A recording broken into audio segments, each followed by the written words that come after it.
अस्सलामुअलैकुम। प्रोग्राम परदेस से देश तक में मैं आपको खुश आमदीद कहती हूँ। नाजरीन, आजकल हर तरफ एक ही खबर जो है ये बाइस मौजू बनी हुई है और वो है तहरीक इंसाफ की हुकूमत का 100 रोज़ा एजेंडा, जिसमें शामिल बेशतर अहदाफ को मौजूदा हुकूमत अमली जामा पहना चुकी है और बहुत से इक़दाम पर पेशरफ्त भी जारी है।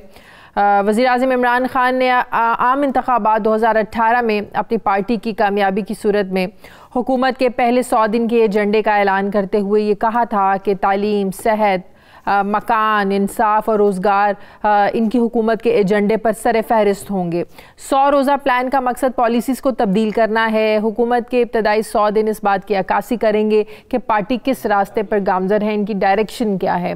100 रोज़ा एजेंडे के कुछ अहम नुकात मसलन पाकिस्तान को मदीने की तर्ज पर फलाही रियासत बनाना, ब्यूरोक्रेसी को सियासत से पाक करना, इदारों में मेरिट को लेकर आना, फाटा को खैबर पख्तूनख्वा में जम करना, जनूबी पंजाब को अलहदा सूबा बनाकर महरूम इलाकों में इक्तसादी पैकेज देना, फिर 1 करोड़ नई नौकरियों का ऐलान किया गया, खारजा पॉलिसी में इस्लाहात लाना, मुल्क भर में दरख्त लगाना और ग्रीन पाकिस्तान, कराची में कब्जा माफिया के खिलाफ क्रैकडाउन जिस पर काफ़ी हद तक अमल दरामद भी हो चुका है, इदारों को सियासत से पाक करना, टैक्स का बोझ कम करना, बिजली और गैस की कीमतों में कमी लाना, वज़ीर आज़म स्कीम के तहत 50 लाख सस्ते घर बनाना, मकामात का ऐलान।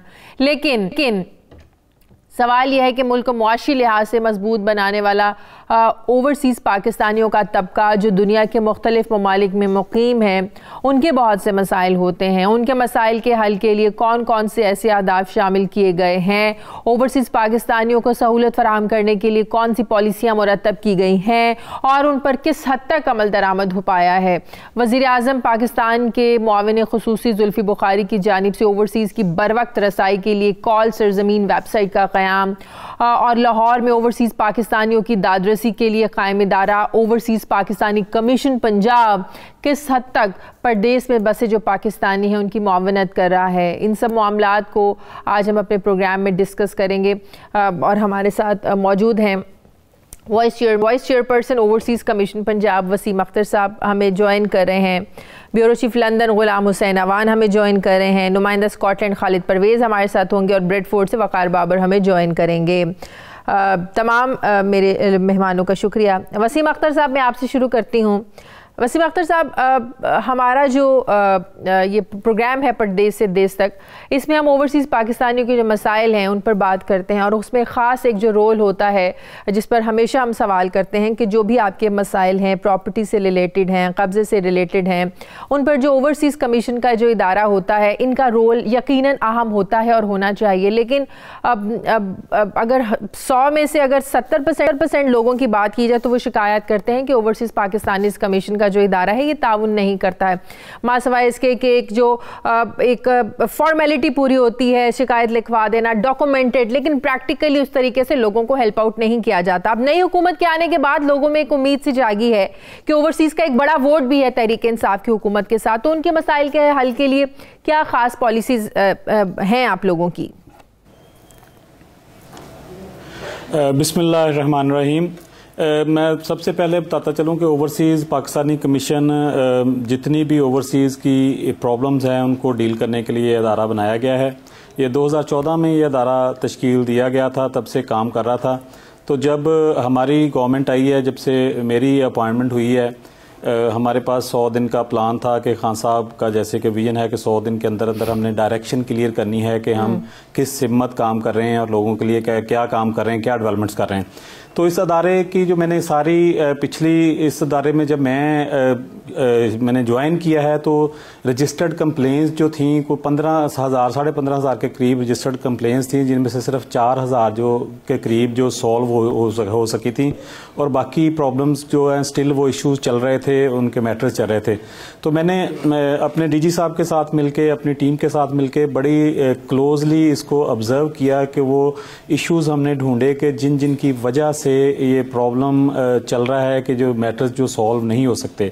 उसके बाद था कि उसमें कानूनी रुकावटें थीं, उसमें कॉन्स्टिट्यूशन में हमें कुछ ऐसी चेंजेस चाहिए थी कि जिसकी बिना पर वो इख्तियारात अदारे को दिए जा सकें, जिससे जो मैक्सिमम जो क्लाइंट हैं उनको उनकी जो कंप्लेंट्स हैं उनको दूर किया जा सके।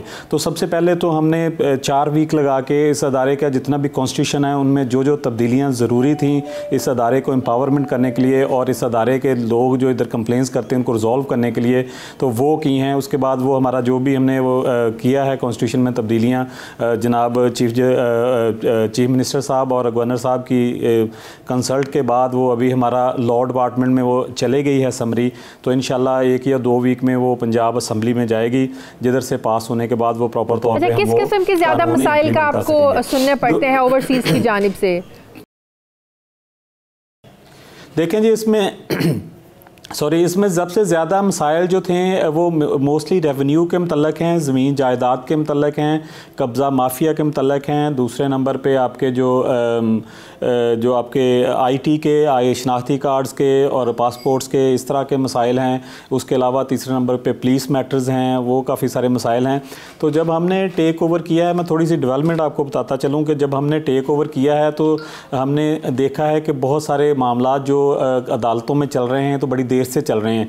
तो उन पे बहुत सारे वो मतलब कि रिकॉर्ड टेम्परिंग के मामला हैं। जो पटवारी माफिया है उन्होंने एक जगह को 3 जगह बेचा हुआ है। तो ओवरसीज़ बेचारे क्योंकि पाकिस्तान आ नहीं सकते, वो साल में 1-2 मरतबा आते हैं, तो ये पटवारी माफिया के लिए बड़ा ईजी टारगेट था ओवरसीज़ पाकिस्तानी। तो उन्होंने पिछली हुकूमतों में इस पर तवज्जो नहीं दी गई, उन्होंने टारगेट करके वो ओवरसीज़ पाकिस्तानों की प्रॉपर्टियाँ 2-2, 3-3 जगह जाली डॉक्यूमेंट्स बना के बेची हैं। तो इन सारे मसाइल के हल के लिए हमें एक्सेस चाहिए थी कि हमारे अदारे को लीगली एक्सेस होती कि जितने भी रेवेन्यू के ऑनलाइन रिकॉर्ड्स हैं वहाँ पे हमें एक्सेस हो कि हम खुद रेदर देन के हम पटवारियों और तहसीलदारों के पीछे जाएं, हम खुद ये चेक कर सकें कि तो ये भी होता है ना, जब लोग अदालतों में चले जाते हैं तो उनके फिर उस काम में आप इंटरफेयर नहीं कर सकते हैं। जब लोग आपसे मायूस होते हैं, अदालतों का दरवाज़ा खटखटाते हैं, तो फिर जब मामला अदालत में चलता है तो फिर आपका डिपार्टमेंट है उसमें कोई रोल प्ले नहीं कर सकता। मैं उसका आपको बताता हूं कि नई गवर्नमेंट में जब हम आए हैं तो इस मसले के ऑब्वियसली ये एक बहुत संजीदा मसला है कि लोग कोर्ट्स में चले जाते हैं, तो कोर्ट्स में सालों साल केसेस चलते हैं, तो हम उसमें इंटरफेयर नहीं कर सकते। लेकिन हमारे अदारे ने जो काम किया है वो लोग सुन के बहुत खुश भी होंगे और उनके लिए बड़ी रिलीफ भी है कि हमने चीफ़ जस्टिस साहब से मुलाकात की। चीफ जस्टिस साहब को कन्विंस किया कि उन्होंने ओवरसीज़ कोर्ट्स जो हैं वो पूरे पंजाब की सेपरेट कर दी हैं कि अब जितने भी ओवरसीज़ के मैटर हैं वो डायरेक्ट ओवरसीज़ कोर्ट में जाया करेंगे। सेकेंडली फिर वो उसकी इम्प्लीमेंटेशन थी। फिर हम दोबारा मिले चीफ जस्टिस साहब से, हमने लेटर निकलवाया कि 15 दिन के अंदर अंदर जितने भी ओवरसीज़ के मामला हैं उनको जो ओवरसीज़ कोर्ट में मूव कर दिए जाए। उसके बाद फिर हमने दोबारा मुलाकात की है जिसमें हमने जो डिसीजन मेकिंग है ओवरसीज़ कोर्ट्स की उसके मतलब एक समरी इशू करवाई है कि ओवरसीज़ कोर्ट में जितने भी मैटर जाएंगे वो विद इन 6 मंथ उनका फैसला होना है। इसलिए वो रेदर देन पहले जो 3-3 साल 5-5 साल 7-7 साल ये रेवेन्यू के civil matters civil court revenue court ये जो मैटर चलते थे, ओवरसीज़ के लिए ये फैसिलिटी हमने डेवलप करवा ली है कि वो 6 माह के अंदर अंदर उनके केसेस का फैसला ओवरसीज़ कोर्ट में होगा। और इससे बढ़ के हमने एक और स्टेप किया है, हमने फिर चीफ जस्टिस साहब से रिक्वेस्ट की सारी ऑब्जर्वेशन के बाद कि हो सकता है जो ओवरसीज़ कोर्ट्स में मैटर जा रहे हों उनकी कुछ नैयत ऐसी हो कि जिनको सुप्रीम कोर्ट की हाई कोर्ट की ऑब्जर्वेशन की ज़रूरत हो। तो हमने फिर चीफ जस्टिस साहब से सर्कुलर निकलवाया है कि वो एक बोर्ड उन्होंने बना दिया है जो ऑब्ज़र्व करेगा कि जितने भी ये ओवरसीज़ कोर्ट्स में मैटर हैं ये 6 माह के अंदर अंदर हल होने चाहिए। तो एक स्पेशल बोर्ड भी बनवा दिया है। तो ये हमारे अदारे के लिए बड़ी खुशकिस्मती की बात है कि हम ओवरसीज़ पाकिस्तानी के जो ये दरीना मसला था उसके सलूशन के लिए हमने एक डायरेक्शन क्लियर कर दी है, बल्कि एक इम्प्लीमेंट कर दी है। तो जितने भी ओवरसीज़ के लोग जिनके केसेस चल रहे हैं उनको आपके इस प्रोग्राम की वसासत से भी मेरी उनसे अपील है कि अपने केसेस ओवरसीज़ कोर्ट्स में मुंतकिल करवाएं। हमारे पास हमारे दफ्तर में वो सारे लेटर्स मौजूद हैं जो सुप्रीम कोर्ट चीफ जस्टिस साहब ने इशू किए हैं, हम उनको वो प्रोवाइड कर सकते हैं इन्फॉर्मेशन।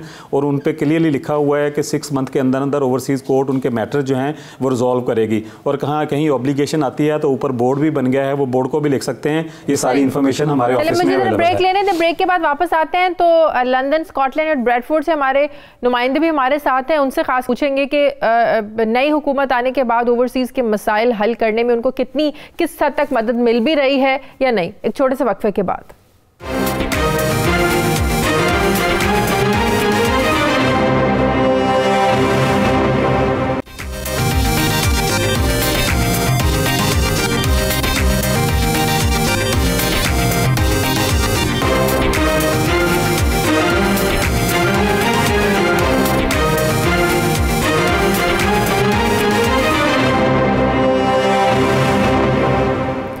ब्रेक के बाद खुशामदीद। गुलाम हुसैन, अब ओवरसीज़ पाकिस्तानियों के मसाइल तो हमेशा से रहे हैं, आप जानते हैं हम अपने इस प्रोग्राम में भी इनके मसाइल पर बात करते हैं, लेकिन अब तहरीक इंसाफ की हुकूमत आने के बाद इनका एक फोकस रहा कि ओवरसीज़ पाकिस्तानियों के मसाइल हम हल करेंगे।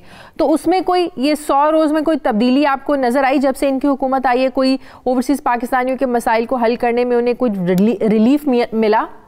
देखिए शाजिया, मैं ये तो नहीं कह सकता कि मैं तरीके इंसाफ की जो हुकूमत है या ये वसीम अख्तर साहब जो वाइस चेयरमैन है इनके कमीशन के, कि इनकी नीयत पर तो मैं कोई शक नहीं करता कि ऑब्वियसली इन्होंने कोशिश की होगी हल करने की, लेकिन ग्राउंड रियलिटीज ये है कि अभी तक हमें यहाँ पर कुछ नजर नहीं आया।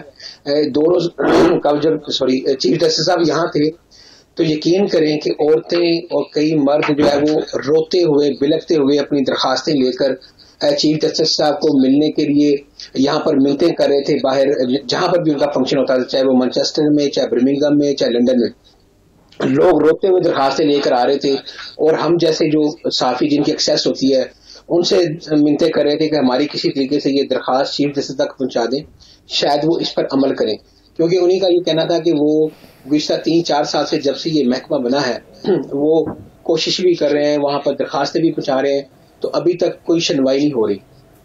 और मौजूदा हुकूमत की आप सऊदी की बात करते हैं तो जब यहाँ पर एक ओवरसीज के कमिश्नर होते थे अफजाल भट्टी साहब, जब से वो गए हैं उसके बाद ये हुकूमत मेरा ख्याल अभी तक नया कमिश्नर भी तैनात नहीं कर सकी।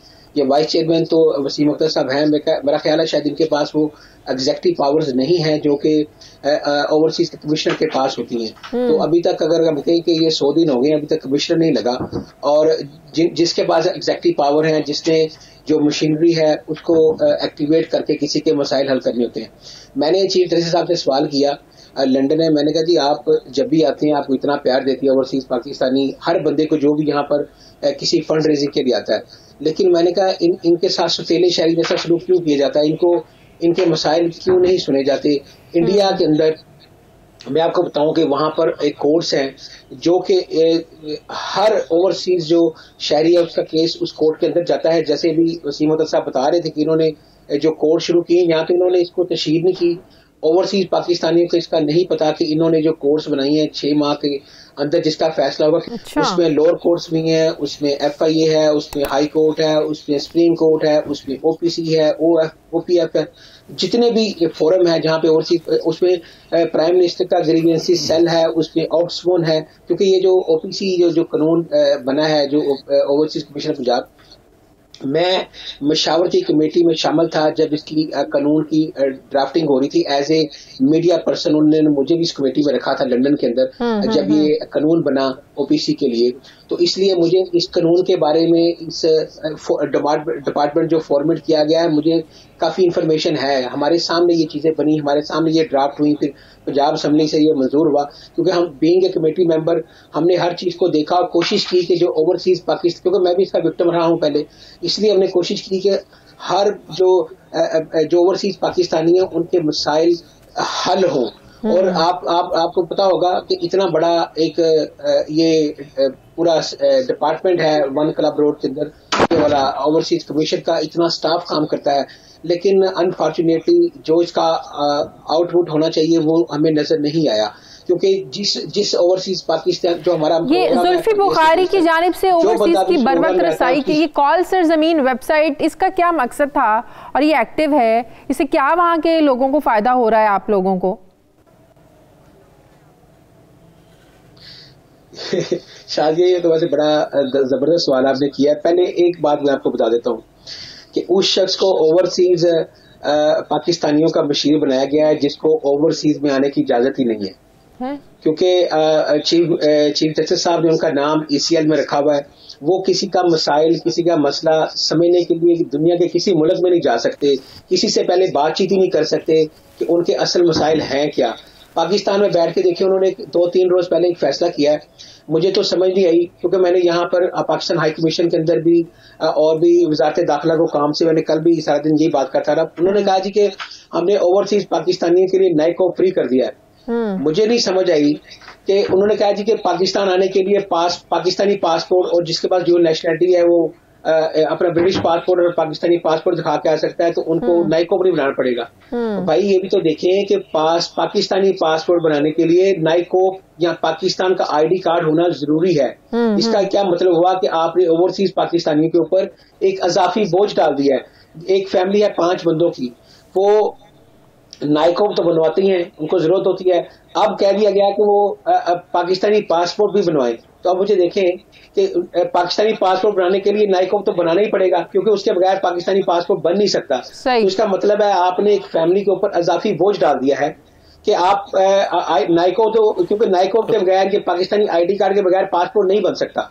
तो इसका क्या मतलब हुआ कि आपने अजाफी बोझ डाल दिया है फैमिली के ऊपर, और आप ऊपर से कह रहे हैं जी कि हमने शाजिया मुझे 2 मिनट दीजिएगा, बहुत सारी मिस इन्फॉर्मेशन है मेरे भाई के पास जो मुझे क्लियर करनी पड़ेगी। मुझे 2 मिनट दीजिएगा, इनके जितनी भी एप्लीकेशंस हैं। मैं जरा बात कर लूं ना अपने नुमाइंदों से, वो सवाल इकट्ठे हो जाएंगे, आप जरूर उनका जवाब दीजिएगा। पहले सुन लेना ताकि आपके नॉलेज में भी आ जाए कि प्रॉब्लम्स हैं क्या। जी गुलाम हुसैन। जी जी जी हाँ जी बिल्कुल, मैं ये आपको बता रहा हूँ कि शाजिया यहाँ पर बहुत सारे ओवरसीज पाकिस्तानी इस बात पे कंसर्न है कि ये जो फैसला किया गया है, यहाँ तो उन्होंने इसको लेबोरेटरी किया, मुकम्मल तौर पर इंफॉर्मेशन नहीं दी। पहले कहा गया कि ये सिर्फ मिडिल ईस्ट के शहरियों के लिए है, लेकिन ये जब ओवरसीज का आप वर्ड यूज करते हैं कि ओवरसीज पाकिस्तानियों के लिए हमने ये कर दिया, तो ऑब्वियसली उसमें सारे एक्सपर्ट्स आ जाते हैं जितने भी पूरी दुनिया में, खाली मिडिल ईस्ट के नहीं होते।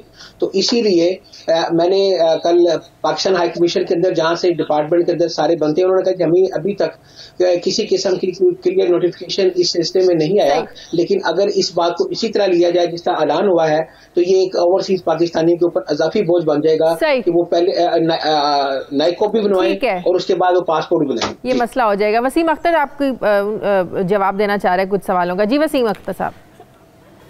हाँ जी, मेरे भाई ने 2-3 जो पॉइंट रेज़ किए, जैसे कि इन्होंने कहा है कि वो एडवाइज़री इनकी कमेटी के मेंबर भी रहे हैं, तो इनको आई एम श्योर पता होगा कि जब से ये अदारा बना था तो इसकी जो स्टैचुटरी पावर्स थी उसमें सिर्फ ये एप्लीकेशंस फॉरवर्ड करनी थी कि हम जो एप्लीकेशंस आती थी उनको फॉरवर्ड किया जाता था डिस्ट्रिक्ट में, और डिस्ट्रिक्ट में उनको सुना जाता था, डिसीजन मेकिंग नहीं थी। तो पहले ये 4 साल अदारा जो चला है उसमें बहुत सारी पावर्स जो डिसीजन मेकिंग की हैं वो नहीं अवेलेबल थी, इस वजह से जो लोग ख्वार होते रहे हैं। वही मैं कह रहा हूँ कि सबसे पहले इस अदारे के जो कॉन्स्टिट्यूशन में अमेंडमेंट्स लाजमी थी कि इसको एम्पावर किया जाता कि ये अपनी डिसीजन मेकिंग कर सके। जो अदारों तक के रिकॉर्ड्स हैं वो जो जिन लोगों को तक की हमें अंदर कॉल करने की ज़रूरत है, उनके समन की पावर, बहुत सारी चीज़ें थी जो इस अदारे के पास नहीं थी, जिस वजह से कभी किसी को इधर भेज दिया जाता था। आप एक अदारा बनाते हैं तो उसको तफसीली तौर पर उसका कॉन्स्टिट्यूशन जब बनाते हैं तो उसको देखते हैं कि इसके रिज़ल्ट क्या होंगे, इसकी रिलीफ क्या होगी। तो समहाउ जो पहले कॉन्स्टिट्यूशन बनाया गया उसमें बहुत ज़्यादा रिलीफ नहीं थी लोगों की, ज़्यादा उनको कभी इधर घुमा दिया कभी उधर घुमा दिया, बाद में केसेस कोर्ट्स में चले गए। तो हमने जो पहले 100 दिन में किया है, सबसे पहले तो यही हमने सारी ऑब्जर्वेशन करके वो कॉन्स्टिट्यूशन में जो अमेंडमेंट्स हैं वो रिकमेंड किए हैं, वो लॉर्ड ड्राफ्ट करवा के लॉर्ड डिपार्टमेंट में भिजवाई हैं, वो हम अमेंडमेंट्स कर रहे हैं। दूसरी बात इन्होंने कहा है कि जो कमीशन अभी तक नहीं है, कमिश्नर अभी तक नहीं लगाया गया है, तो मैंने बताता चलूँ कि सबसे पहले इस अदारे की जो कॉन्स्टिट्यूशनल अमेंडमेंट्स थी वो ज़रूरी थी, और सेकेंडली VC या चेयरमैन जो है वो फुल कॉन्स्टिट्यूशन कमिश्नर एक अलहदा चीज़ है। इस अदारे के हेड जो हैं चीफ मिनिस्टर साहब खुद हैं, उनके पास हर किस्म की पावर है इस अदारे के किसी भी जो ऑफिसर को इम्प्लीमेंट करने की या किसी भी केस को जो उसको डील करने की अथॉरिटी देने की। तो ऐसी कोई बात नहीं है कि कमिश्नर के बगैर ये अदारा नहीं चल सकता। हाँ, सेकेंडली बात यह है कि कमिश्नर जो है, पहले कमिश्नर साहब का केस चल रहा था अदालत में, तो उनको हम ऐसे नहीं हटा सकते थे क्योंकि वो अपॉइंटेड कमिश्नर थे, उनका केस चल रहा था, वो सस्पेंडेड थे।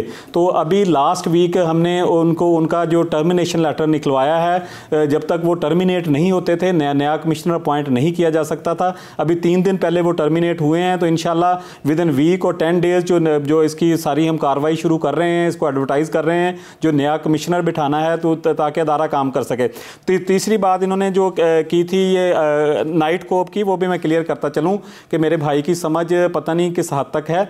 देखें आप जो वीज़ा फ्री एंट्री या पहले था कि आपको दोनों कार्ड्स बनवाने पड़ते थे, आप एक नॉर्मल कार्ड बनवाते थे, फिर आप एक ओवरसीज़ कार्ड बनवाते थे, तो वो ख़त्म कर दिया है कि आपके पास एक कार्ड होना काफ़ी है या पासपोर्ट होना का आपका एक कार्ड नॉर्मल है, तो जितने भी पाकिस्तानी हैं वो ऑब्वियसली उनका एक पाकिस्तानी ID कार्ड है। पहले उन्हें दूसरा कार्ड बनवाना पड़ता था, जो नाइट कॉप था, वो ख़त्म किया गया है ताकि वो लोगों को ये 2 कार्डों का जो है ये मामला ना करने पड़े। उनका कोई भी एक कार्ड यूज़ हो सकता है उनकी वीज़ा फ्री एंट्री के लिए पाकिस्तान में। और बाकी जहाँ तक अदारे की परफॉर्मेंस का है कि लोग चला रहे हैं, शोर कर रहे हैं, देखें जी ये अदारा 4 साल से हम नहीं चला रहे थे, मुझे बैठे हुए अभी 2 माह हुए हैं, और 2 माह में मैं आपको अदारे की जो परफॉर्मेंस बता रहा हूँ कि मैं चले पुलिस से स्टार्ट कर लेता हूँ कि जब मैंने ये अदारा टेक ऑन किया है तो पुलिस की यहाँ जो एप्लीकेशंस थी ऑलमोस्ट वो 1200 केसेस थी, जिनमें से को 300, 400 रिजॉल्व हुए थे, बाकी सारे पेंडिंग थे किसी न किसी वजह से। तो फिर हमने IG साहब से मुलाकात की है, मैंने वो चीज़ें फिगर आउट की हैं कि किस वजह से वो पेंडिंग थे। IG साहब ने सर्कुलर निकाला है कि ओवरसीज़ के जितने भी मामलात हैं विद इन 30 डेज वो सॉल्व किए जाएंगे। सेकेंडली हमने सर्कुलर निकलवाया है कि जितने भी ओवरसीज़ के मामलात हैं वो हर सूरत DPO या SP लेवल का बंदा सुनेगा, ना कि नीचे SHO या ASIs को दिए जाएंगे निचले लेवल पे जहाँ पे मामलात ख़राब होते थे। वो हमने IG साहब ने हमें सर्कुलर उसका निकाला है, हमारी उसमें पूरी मामलत उसमें शामिल है। सबसे बड़ी बात कि हमने अब जो हमारा जो OPC का कंप्लेंट पोर्टल है, इसके जितने भी पुलिस मैटर्स हैं ये हमारा साइन हो गया है पुलिस के साथ ही। ये डायरेक्ट पुलिस का जो 8787 कंप्लेंट पोर्टल है उसके अंडर, मुझे एक मिनट दें जी, ये इंफॉर्मेशन ज़रूरी है लोगों के लिए। तो OPC का जितने पुलिस मैटर्स का पोर्टल है वो डायरेक्ट लिंक हो गया है IG साहब के साथ, वो खुद भी इसको मॉनिटर कर रहे होंगे। इससे जो चेंज है ये मैं उसका बताना चाहूँगा कि ये आज से 4 वीक पहले जो हमारी सक्सेस रेट था पुलिस मैटर्स का वो 62% था, तो आज हमारे जो आप पोर्टल पे जाएं तो वो 83% है। तो इस कानून में इस चेंज से इस हद तक चेंज आई है आगे डेवलपमेंट पे। जिस दिन मैंने ये अदारा टेक ओवर किया है इसकी ओवरऑल जो सक्सेस रेट था एप्लीकेशंस का वो 37-38% पे चल रहा था। तो ये जो हमने पुलिस की अमेंडमेंट्स करवाई हैं, जो हमने ये कोर्ट्स की करवाई हैं, उसकी वजह से अभी ये 43% पे चला गया है।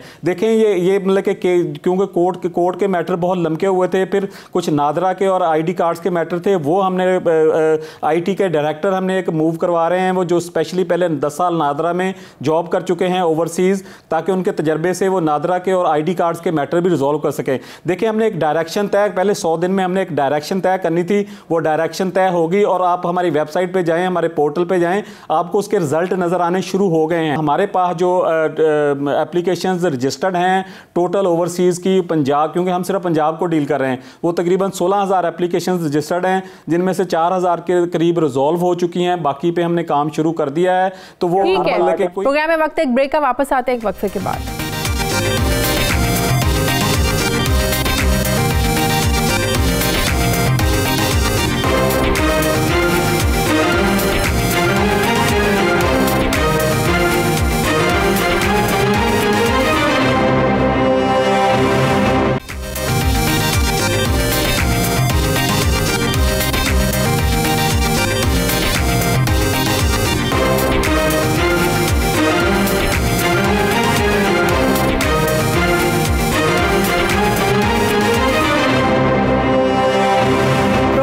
फिर से खुशामदीद कहते हैं। खालिद, किस हद तक लोग मुतमईन हैं जो बात कर रहे हैं वसीम अख्तर साहब, ओवरसीज़ कमीशन के इदारे से, इनकी कारकर्दगी से किस हद तक मुतमईन है कि उनके मसाइल हल होते हैं? मैं मुख्तलिफ जगहों पे जाता हूँ, मसाजिद में मेरा जाना होता है, तो जिस तरह के हम प्रदेश से देश तक प्रोग्राम करते हैं तो लोग बहुत सारे मसाइल लेके आते हैं कि ज़्यादातर जिस तरह ज़मीनों के ऊपर कब्जा है, और ज़्यादातर हमें शिकायत मिली है कि जो हमारे वकला हज़रात हैं वो केस को बहुत लंबा कर देते हैं।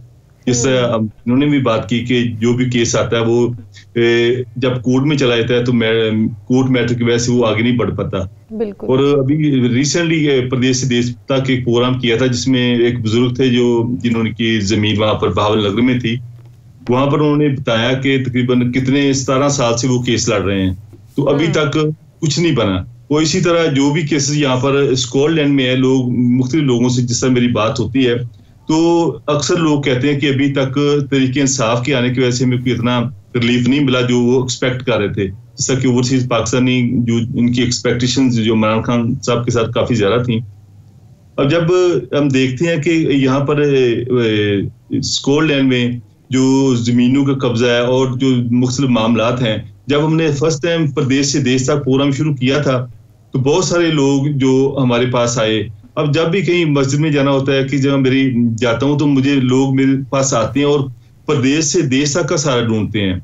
वो कहते हैं अब हमारा प्रोग्राम जो है ना वो कब कराएंगे। ये छोटी छोटी बातें जो लंबे जो केसेस में खासकर फैमिली रिलेटेड केसेस हैं और जो केसेस हैं अक्सर ही वो वकला की वजह से जो है ना वो लगे हुए हैं, कई सालों से चल रहे हैं और उसका फैसला नहीं हो रहा है।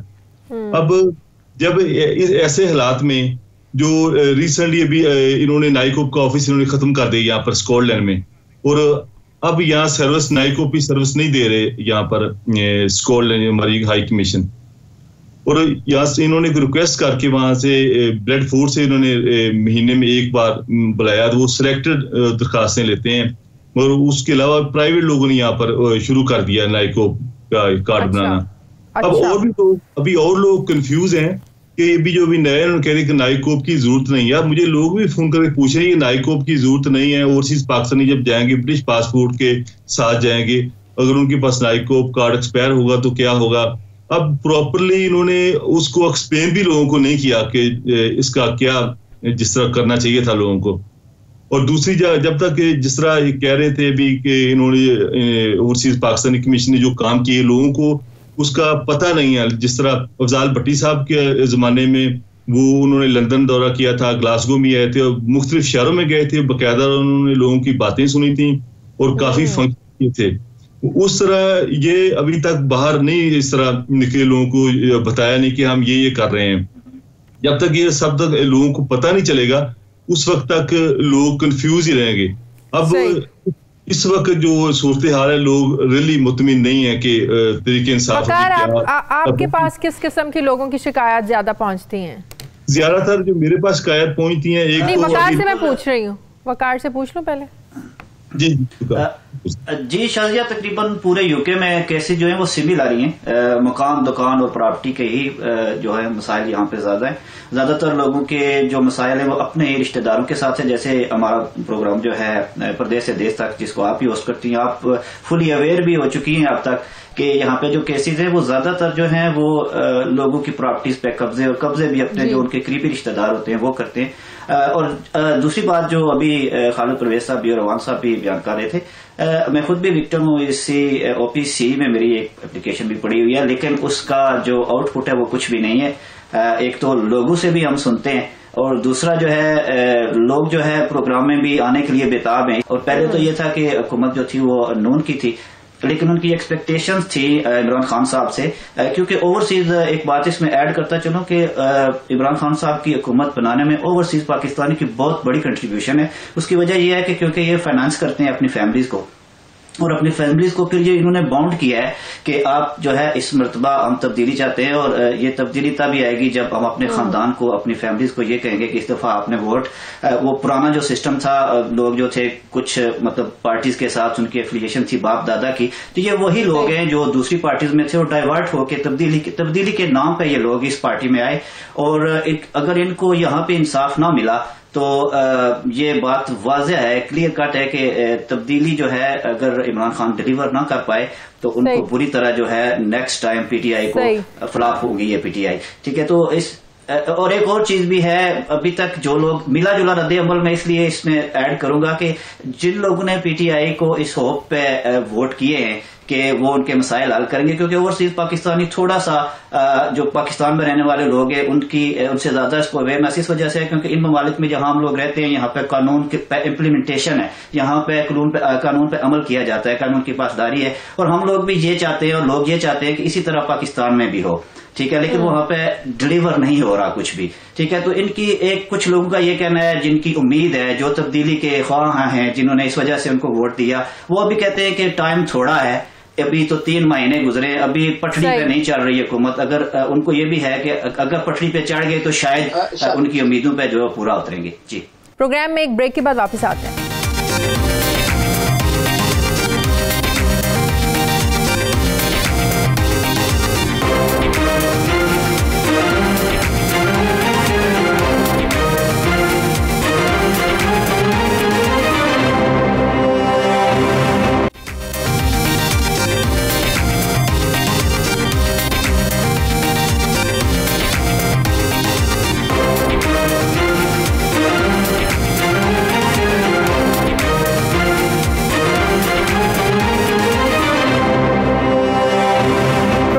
फिर से खुशामदीद कहते हैं। वसीम साहब, ये बताइएगा कि हम तक जो लोगों के ज्यादा मसाइल पहुंचते हैं, मैं एक मिनट, हम तक जो लोगों के मसाइल पहुंचते हैं वो ज़्यादा लोगों से प्रॉपर्टी रिलेटेड हैं, कब्ज़ा माफिया के हैं, उनके अपने रिश्तेदार कब्ज़ा कर लेते हैं, असर रसूख जो लोग रखते हैं, उनमें पॉलिटिशियंस भी शामिल होते हैं, पुलिस अफसरान की मिली भगत के केसेस भी सामने आते हैं।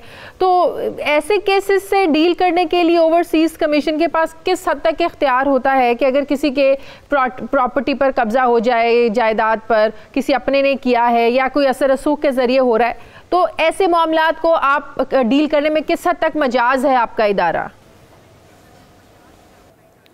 जी, मैं बिल्कुल, मेरे दोनों भाइयों ने सही फरमाया। जो कॉमन प्रॉब्लम है वो या तो वरासती जो जायदाद हैं, क्योंकि वो जो इधर पीछे बैठे होते हैं वो समझते हैं कि उन्हीं का हिस्सा बनता है तो वो सब पे कब्ज़ा कर लेते हैं, या जो ख़रीदो फ़रोख्त होती है उसमें बहुत सारे मामलात हैं। और सबसे ज़्यादा जो मामलात ख़राब हुए हैं, जो पटवारी माफिया की टेम्परिंग है, वो एक प्लॉट 3 जगह पर बेचा हुआ है। हम डेली ये केसेस डील करते हैं। ये जो कॉलोनियाँ डेवलप हो रही हैं, इनमें जो प्लॉट्स लिए जा रहे हैं, तो एक तो सबसे पहले कि ये जो जब आप ओवरसीज़ ख़रीदो फ़रोख्त करते हैं तो मेरी उनको एडवाइस है कि अपना को वकील लेके पहले रिकॉर्ड सही चेक कर लिया करें। बहुत सारे केसेस हमारे पास आते हैं कि अगर आपने रिकॉर्ड सही तरह से चेक किए हों तो आप उस फ्रॉड से बच सकते हैं। तो कुछ तो यहाँ पे भी लैक हो रही है। और सेकेंडली जी, ये जो जितने भी मैटर हैं इनके सलूशन के लिए जैसे मैंने बताया है कि एक तो रेवेन्यू के जितने भी है, हमने नए कॉन्स्टिट्यूशन में हमने मांगी है इजाज़त कि हमें अदारों के रिकॉर्ड तक डायरेक्ट एक्सेस हो, क्योंकि अगर डायरेक्ट एक्सेस होगी रिकॉर्ड तक तो एक तो ये एप्लीकेशंस रिजॉल्व करने में हम जल्दी रिजॉल्व कर सकेंगे, पटवारियों को, तहसीलदारों को इन्वॉल्व करें। हमारा पोर्टल अगर ऑनलाइन डायरेक्ट लिंक होगा तो वो सारी इन्फॉर्मेशन हमें ऑनलाइन अवेलेबल होगी, तो उसके सलूशन में ऑब्वियसली जल्दी से उसका किया जा सकता है। बाकी जहाँ तक पुलिस मैटर्स और ये जो पीछे फैमिलियों के केसेस हैं, जहाँ तक कानून हमें इजाज़त देता है वहाँ तक हम पूरी हेल्प कर रहे हैं। अभी किसी भी अदारे का जो सक्सेस रेट अगर 50-60% हो जाता है तो मेरे ख्याल में बिग अचीवमेंट होती है। तो जब मैंने टेक ओवर किया है तो ये 37% पे था, 43% पे ले गए हैं। अभी पहले सबसे 3 माह में तो हमने वो डायरेक्शन क्लियर करनी थी कि किस डायरेक्शन में हमने इस अदारे को लेके चलना है, जो हमने क्लियर की है, जिसके रिजल्ट्स आना शुरू हो गए हैं। तो हमारे ओवरसीज़ भाइयों को भी थोड़ा सा एतमाद रखना पड़ेगा कि हमारे पास भी कोई जीनी नहीं है कि हम हाथ हिलाएंगे, जिन निकलेगा और 2 मिनट में सब कुछ सॉल्व कर देगा। यहाँ पे रिकॉर्ड टेम्परिंग के मामला जो हैं, कोर्ट्स के मामला जो हैं, उनकी डेवलपमेंट के लिए जैसे मैंने आपको पहले भी बताया कि ओवरसीज़ कोर्ट्स भी हमने सेपरेट कराई हैं। तो हम हर वो कोशिश कर रहे हैं, जैसा कि खान साहब ने कहा था कि वो ओवरसीज़ को मैक्सिमम रिलीफ देना चाह रहे हैं, तो उसके लिए हम काम कर रहे हैं। थोड़ा सा पेशेंस से रखना पड़ेगा। और दूसरा मैं एक आपको छोटा सा बताता चलूँ, स्कॉटलैंड से मेरे भाई साथ हैं जो आपके मीडिया से, मैं एक आपको एप्लीकेशन नंबर बताने लगा हूँ। मैं एक तो ये बताऊँ कि मेरे सामने रिज़ल्ट पड़ा है कि लास्ट मंथ जो है तकरीबन 50 करोड़ की प्रॉपर्टी है जो हमने क्लियर करवाई है, जो मुख्तलिफ ओवरसीज़ की एप्लीकेशंस थी। ये सिर्फ मैं प्रॉपर्टी की बात कर रहा हूँ। उसमें से मैं आपको अभी एक नंबर है हमारी एप्लीकेशन नंबर 15799। ये कुछ तबस्सम मलक साहिबा हैं, ये ग्लासगो से ही हैं। इन्होंने कहीं से नंबर लेके मुझे 3 वीक पहले कॉन्टैक्ट किया था। इनकी पीछे 6 दुकानें थीं सियालकोट में शायद, तो उस पर कब्ज़ा हो गया था। इनके किसी रिलेटिव ने कब्ज़ा किया था जिनकी 5 करोड़ मालियत थी। तो हमने ये जो तकरीबन 14 दिन में ये केस रिजॉल्व किया है। मैं उनको आपको नंबर दे देता हूँ, उनको रिंग करके उनको चेक कर लें कि 14 दिन में उनकी दुकानें खाली करवा के चाबियाँ उन तक पहुँच गई हैं। उनका नंबर है 07703724669। ये तबस्सम मलक साहब। इस तरह के बहुत सारे केसेस हैं जो हम रिजॉल्व कर रहे हैं। मतलब ये है कि कई केसेस जो हैं वो सिंपल होते हैं, कई केसेस में कानूनी रुकावट होती है। तो वो कानूनी रुकावट जिन केसेस में होती है उनको कानून के मुताबिक हल करना होता है, तो उसमें टाइम लग जाता है। लेकिन हमने अदारे में जितनी चेंजेस की हैं, जितनी कॉन्स्टिट्यूशनल चेंजेस की हैं, उन्हीं रुकावटों को ख़त्म करने के लिए, उन्हें इसी टाइम फ्रेम को मतलब के क्लियर करने के लिए कि जितनी जल्दी टाइम खत्म हो गया, उस पर काम कर रहे हैं। सिर्फ 2 मिनट रह गए हैं, तो मैं चाहूँगी बात को जल्दी से ख़त्म कर लें। जी गुलाम हुसैन, उसके बाद खालिद भी कुछ कहना चाह रहे हैं, मैं उनका भी ले लूँ। 1 मिनट है प्लीज। हाँ, मैं शायद सिर्फ मैं वसीम अख्तर साहब से एक बात कहना चाहता हूँ कि एक तो इन्होंने बताया कि ये ज़ाहिर है, मैंने तो पहले ही कहा कि भाई ये नीयत पर शक नहीं है, बहुत अच्छा ये काम कर रहे हैं। लेकिन मैं इन्होंने ये कहना चाहता हूँ कि ओवरसीज़ पाकिस्तानी अपने केस के परस्यू करने के लिए जब भी पाकिस्तान जाते हैं तो 4 वीक या 5 वीक उनके पास होते हैं, एक डेट भी नहीं पड़ती तो उनको वापस आना पड़ता है। तो काइंडली कोई ऐसा भी सिस्टम इसमें अमेंडमेंट करवाएं कि वो वीडियो लिंक के जरिए जो भी मुझे जवाब दे देना। काफी कॉमन मसला है, मैं जल्दी से अपने अवाम को बता दूं। एक तो हमने कॉन्स्टिट्यूशन में इजाज़त मांगी है कि हमारे अपने इधर जो वकील हैं वो प्रोसिक्यूटर जो हैं क्लाइंट के बिहाफ केस से डील कर सकेंगे, जिसकी अदारा खुद फीस पे करेगा। वो हमने अपने कॉन्स्टिट्यूशन में ये हमने इजाज़त मांगी है गवर्नमेंट से, ये असम्बली में जा रहा है। मैंने बताया कि हमने क्योंकि टाइम थोड़ा था, सारी चीज़ें मैं बता नहीं सका, जितनी भी ऑब्लिगेशंस थी हमने सबको स्टडी करके वो अमेंडमेंट्स। ठीक है खालिद, आप कुछ कहना चाह रहे हैं? 30 सेकंड हैं। मैं ये कहना चाह रहा था कि ये जिस प्रॉपर्टी की ये बात कर रहे हैं वो चौधरी सरवर साहब की सिफारिश से मेरा वो कब्जा, वो खातून ने मुझसे भी रब्ता किया था। ये वो नंबर दे, मैं उनका इंटरव्यू करूंगा, जाकर उनसे पूछूंगा कि किस तरह 14 डेज में कब्जा हुआ। बहुत शुक्रिया। खालिद परवेज साथ थे, वसीम अख्तर, गुलनवान वकार बाबर। प्रोग्राम का वक्त खत्म हो गया है। प्रोग्राम के लिए हमें फीडबैक आप देते रहिएगा। मुझे इजाज़त दीजिए, अगले हफ्ते हाजिर होंगे एक नई कहानी के साथ। अल्लाह हाफिज़।